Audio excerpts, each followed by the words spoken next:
SABC, host broadcaster of the G20 South Africa 2025.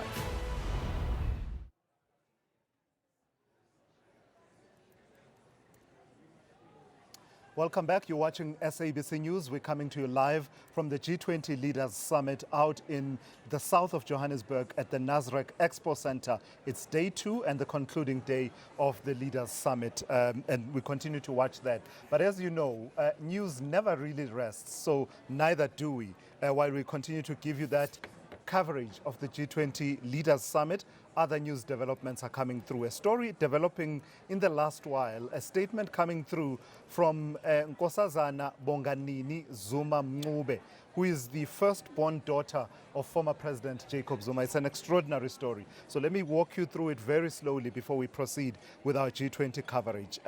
It's a statement issued by Nkosazana Bonganini Zuma Mncube, who says she is the firstborn daughter of former President Jacob Zuma and wants to address the matter of the 17 men who are trapped in Ukraine, South African men trapped in Ukraine. You'll remember that story. It's been developing over a period of time, and President Cyril Ramaphosa instructing that an investigation be done into the circumstances of how they ended up in that situation. So the statement then goes on to say these men were lured to Russia under false pretenses and handed to a Russian mercenary group to fight in the Ukrainian war without their knowledge and consent, says the statement. And then she goes on to say, among these 17 men who are requesting the South African government for assistance are 8 of my family members. Going on to say, driven by my moral obligation, I have opened a criminal case at the Sandton police station that was yesterday on the 22nd of November against the following individuals, and she goes on to name them for their key roles in this tragedy, she says. Duduzile Zuma Sambudla, Sipokazi Xuma, and Blessing Khoza. So it's in summary, and our politics team will continue to work that story. Let me take you to, there's a media briefing, I'm told, that is happening at the moment. Let's go live to that now. Minister Park Stawu addressing that media briefing. Choice that the government makes, who they send or if they go. And we think that we should focus on the people that are here, on the reaffirmation of a multilateral system and the mechanisms around which government can cohere on a common agenda. It doesn't mean that when you get to a declaration it was all easy. There are tough, intense negotiations between the governments that are here and our respective representatives to get to the outcome.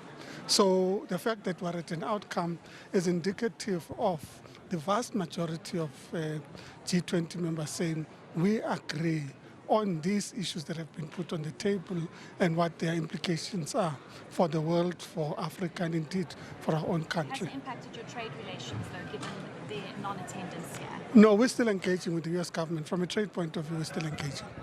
Thank you. Yes, ma'am. So, I have one question. Please introduce yourself. Oh, my name is Sharon. I'm from Kenya, China Daily Africa. My question is, what do you comment about the zero China tariffs in Africa?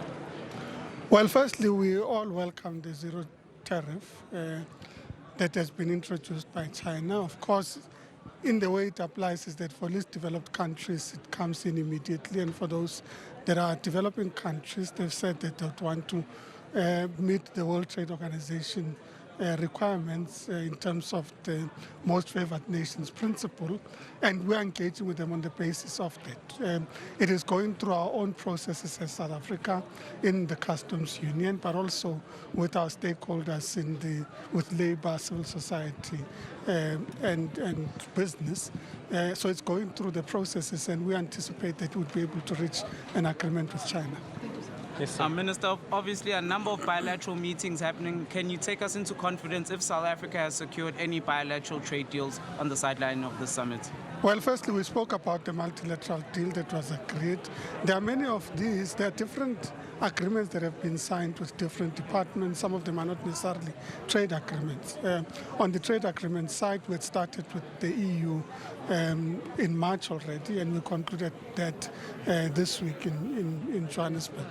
We've also been engaging with other countries. We had an engagement with India today. The process is underway. We've shared terms of reference to agree on that. So there are different levels of trade discussions that are taking place. Thank you, yes, ma'am. Rachel Savage from The Guardian.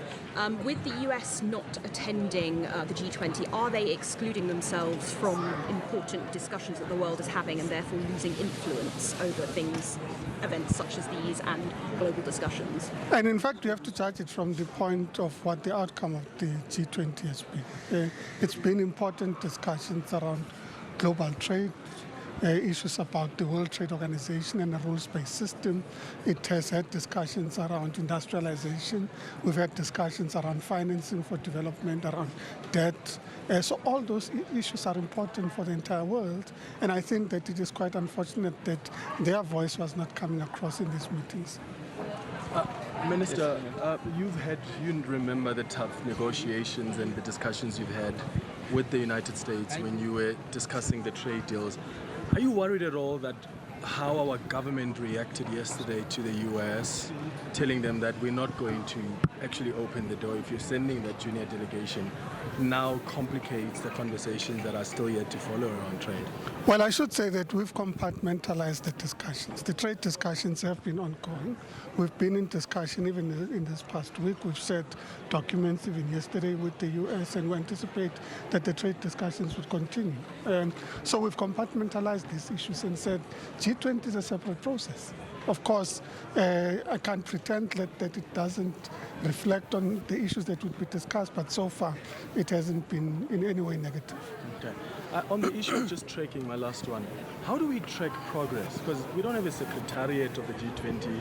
It's great looking at the declarations and some of the continental issues placed firmly at the center of these discussions here, but how do we ensure progress? Because it's almost like the next presidency then takes over, then there are new declarations.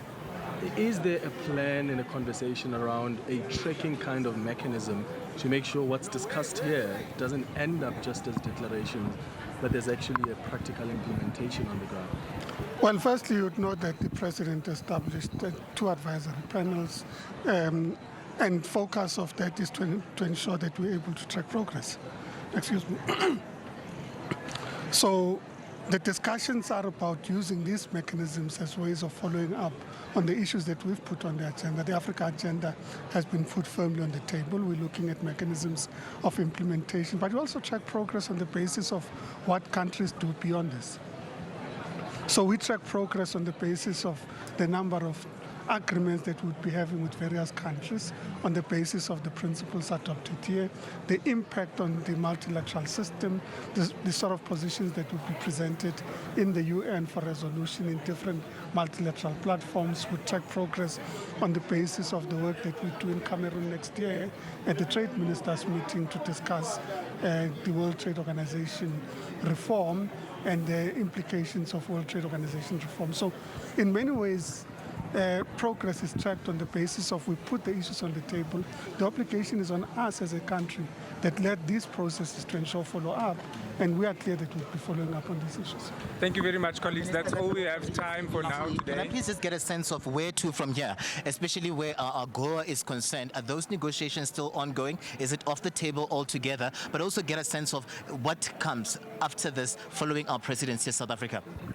Well, firstly, you would know that the issues of AGOA are still on the table until the U.S. says it is off the table. Of course, there were challenges on the U.S. side because they had the government shutdown, so to say, and that had an impact on the way in which decisions are made in Congress, and the delay in making those decisions have impacted on us, and we accept that as part of the reality on the side of the U.S. Now that Congress has actively resumed, ours is to go back to Congress. The argument has always been this is a decision made by Congress, therefore you need congressmen and women to be in session to be able to engage. And now that they are back there, we'll certainly be continuing our lobbying for AGOA. Where to from here?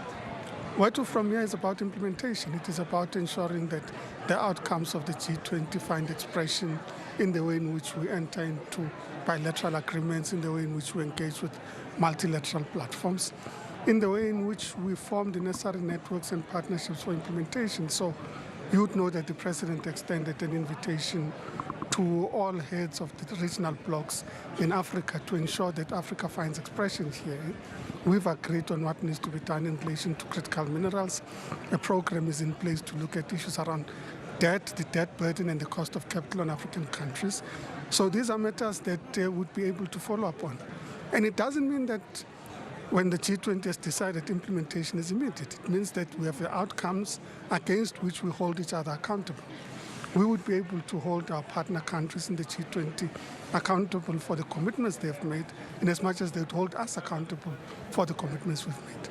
Thank you very much, colleagues. Thanks so much. Thank you. Kaya. So that, of course, was the Minister of Trade, Industry and Competition, Park Stow, who was just giving us a sense of how things are flowing from here in terms of South Africa's presidency.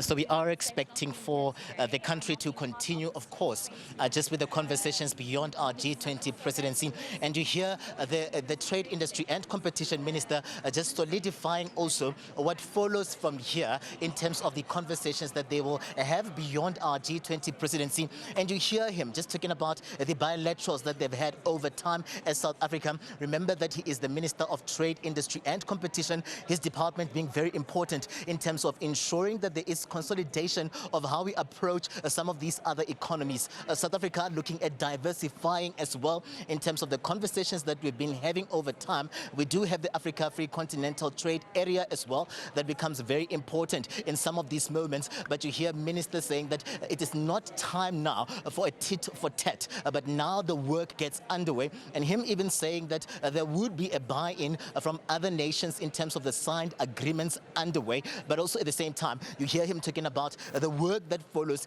in ensuring that this G20 presidency is not lost. All of the declarations and what has been taken upon by those that were here would find meaning. Later on, we're expecting for President Cyril Ramaphosa to just come through and wrap this event up, but we're hearing as well that those conversations will continue beyond our G20 presidency as South Africa. I'm going to throw it back to you in studio for now. Loving the energy there, Katlego Legodi, for us, alongside the Minister of Trade, Industry and Competition, who finds himself very much in the vortex of not the multilateral, only the multilateral processes that are unfolding here at the Leaders Summit in Johannesburg, but also engaged in various trade negotiations, including with the United States. And one wonders how the bleed from this summit, the posture from the summit, will infuse and influence the outcomes of those trade negotiations. Of course,